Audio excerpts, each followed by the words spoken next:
I've seen people critique games. You've seen people critique games. But have you ever seen an AI critique a game? So that's why today I asked ChatGPT to give me an in-depth critique of Plants vs. Zombies 1. So besides the outro, the rest of this video is just me reading ChatGPT's critique. Plants vs. Zombies is often treated as untouchable. It exists in a protected space of gaming discourse where criticism is usually brushed aside with nostalgia, sales numbers, or the argument that it was never meant to be deep. But that reputation deserves interrogation. Not because PvZ is bad, it isn't, but because its praise often exaggerates what the game actually achieves. When stripped of charm and memory, Plants vs. Zombies reveals itself as a remarkably well-presented game built on conservative systems that rarely challenge the player once those systems are understood. At its core, PvZ is a game that values clarity over depth, comfort over tension, and accessibility over mastery. These priorities shapes its success, but they also define its limits. The foundational mechanics of PvZ are immediately understandable. Zombies move from right to left, plants stop them, sun fuels everything. This clarity is not accidental. It is the product of extremely deliberate design. Every mechanic is introduced slowly, visually reinforced, and mechanically isolated so that the player never feels overwhelmed. In the early hours, this works brilliantly. PvZ teaches better than almost any strategy game ever made. The problem is that it never meaningfully advances beyond teaching. Once the player understands how the systems interact, the game doesn't evolve those systems. It merely repeats them with higher numbers and slightly different obstacles. The grid-based lane system is a perfect example of this stagnation. Lanes create order and readability, but they also impose hard limits on creativity. Zombies move in straight lines, plants do not move at all, interaction happens only when the game explicitly allows it. There is no flanking, no positional ambiguity, no meaningful spatial manipulation beyond placing the strongest plant in the most efficient tile. This rigidity becomes increasingly noticeable as adventure mode progresses. Early levels feel like puzzles because the player is still learning cause and effect. Later levels feel like chores because the answers are already known. The game does not ask what the player will do, it asks how long can they keep doing it. Difficulty is not increased through smarter enemies or more demanding decision making, but through longer waves, denser spawns, and endurance-based pressure. This is not inherently bad design, but it is a limited design. PvZ's plant roster appears diverse on paper, yet in practice, the game aggressively funnels the player towards a small subset of optimal choices. This is not because the other plants are useless, but because the economy is unforgiving. Sun production is slow, plant costs escalate quickly, and mistakes compound over time. As a result, experimentation is quietly discouraged. Choosing a suboptimal plant does not create a different experience, it creates a worse one. The game rarely rewards creativity, it rewards efficiency. This efficiency bias leads to a soft meta that emerges far earlier than the game seems to intend. Once the player recognizes which plants provide the best damage per sun, the rest of the roster becomes situational filler. The illusion of choice remains, but the outcome rarely changes. PvZ pretends to be a sandbox while functioning more like a guided path. You can wander, but the road is clearly marked. Zombie design follows a similar pattern. Most zombies are not dangerous because of intelligence or unpredictability, but because of simple modifiers: more health, more armor, immunity to specific plants. These traits create variation, but not complexity. The counterplay is almost always explicit. The conehead zombies need more damage. A bucket zombie needs even more damage. A pole vaulter jumps once and then becomes normal. The player is never forced to invent new strategies, only to apply existing ones more diligently.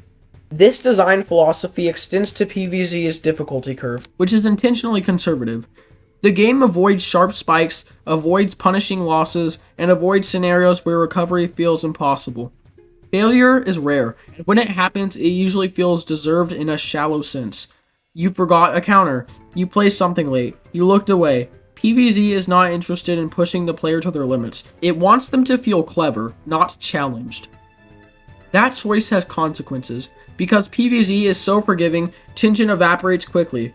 There is little sense of risk once a defense is established. Waves blur together. Victory becomes inevitable long before the final zombie falls. The game lacks escalation in the emotional sense. Stakes do not rise, they plateau. Presentation does heavy lifting here. PvZ's art direction is exceptional, but it also acts as camouflage. The expressive animations, readable silhouettes, and humorous designs distract from how little actually changes from level to level. The game feels dynamic because it looks dynamic, even when the underlying mechanics are static. This is not deception, but it is compensation. The sound design and music reinforce this effect. Audio cues provide constant feedback, ensuring the player always feels engaged, always feels in control. The soundtrack maintains a playful tone that prevents the game from ever feeling oppressive or stressful. Again, this is intentional, and again, it limits how far the experience can go. PvZ never allows discomfort to linger. It resolves tension quickly, sometimes prematurely. The humor deserves a special mention because it's both a strength and a shield.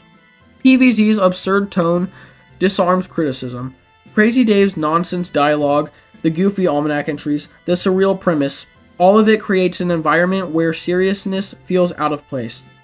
Critiquing PvZ can feel like overthinking a joke, but humor does not negate design, and charm does not replace depth. PvZ's levity makes it lovable, but also makes it easy to excuse. The side modes attempt to address the game's limitations, but only partially succeed. Minigames remix mechanics without expanding them. Puzzle mode constrains the player rather than challenging them. Survival mode extends playtime by increasing repetition, not complexity. None of these modes meaningfully deepen the core systems. They rearrange the furniture, but the room stays the same. Replayability, as a result, is finite. PvZ is not endlessly replayable in the way truly deep strategy games are. Once the player has solved it, there is little incentive to return beyond comfort and nostalgia. The game does not change in response to mastery. It does not reveal new layers. It simply ends. This is where PvZ's legacy becomes complicated. It is often credited as one of the greatest strategy games ever made, but that framing is misleading. PvZ is not a strategy game in the traditional sense. It's a gateway strategy game. Its greatest achievement is not depth, but accessibility. It introduced millions of players to strategic thinking without overwhelming them. That accomplishment is significant, but it is not the same as excellence in complexity. Understanding this distinction also explains why the franchise struggled to evolve. PvZ1's systems were not designed for expansion. They were designed for balance, clarity, and closure. When later entries attempted to add depth through volume, more plants, more zombies, more mechanics, the foundation buckled. PvZ1 works because it's restrained. That restraint is also why it cannot grow. In the end, Plants vs. Zombies is best understood not as a masterpiece of strategy, but as a masterpiece of design discipline. It knows exactly what it wants to be and refuses to exceed that scope. It does not challenge the player deeply, it never confuses them. It does not innovate endlessly, but it never collapses under its own systems. PvZ is clean, polished, and safe. That safety is both its triumph and its limitation. Plants vs. Zombies does not demand mastery. It does not reward obsession. It does not scale with skill. What it offers instead is something rarer in modern gaming, a complete experience that respects the player's time. It delivers its ideas clearly and exits before overstaying its welcome. It is not profound, but it is precise, not ambitious, but controlled. And perhaps that is why it endures, not because it is deep, but because it knows when to stop. Well, that's ChatGPT's critique of Plants vs. Zombies 1. Let me know if you want ChatGPT to rank other games in the franchise. If you want to see ChatGPT beat Plants vs. Zombies, then click the video on screen. Subscribe.